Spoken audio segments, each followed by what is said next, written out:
Bienvenue à la communauté d'études quotidiennes de la Bible. En ce 28 avril, la méditation quotidienne a pour titre « Qui suis-je » Qu'est-ce que l'homme pour que tu te souviennes de lui? Il est fils de l'homme pour que tu prennes garde à lui. Psaume 8, verset 5.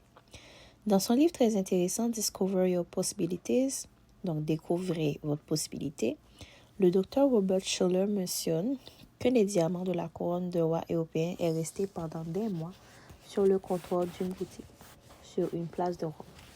L'étiquette qui l'accompagnait indiquait « cristal de roche, 1 franc ». Ce morceau de roche était vendu pour une bouchée de pain parce que son aspect extérieur portait à croire qu'il était sans valeur.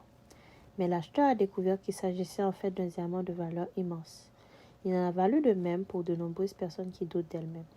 Complexées et en échec et traversent la vie sans but, en affichant sur leur personnalité une étiquette qui annonce une marchandise sans valeur. Par conséquent, personne ne s'intéresse à elles.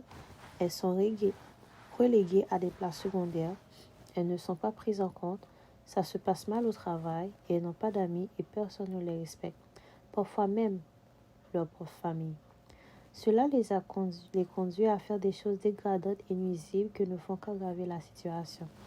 Ces personnes sont des diamants bruts, des diamants non polis, jusqu'à ce qu'elles tombent entre les mains expertes du divin joaillier, qui les regarde avec amour et perçoit des pierres précieuses d'une valeur infinie qui pourraient briller pour l'éternité, si seulement elle lui permettait de les polir avec amour.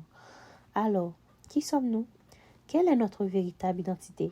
Genèse 2, verset 7 déclare ceci. « L'Éternel Dieu forma l'homme de la poussière du sol et insuffla dans ses narines un souffle vital et l'homme devint un être humain. » Notre identité réside dans nos origines. Nous sommes la création de Dieu. Notre valeur dépend donc de l'évaluation que fait Dieu de nous et non celle de l'homme. Il a dit, c'est que tu as du prix à mes yeux.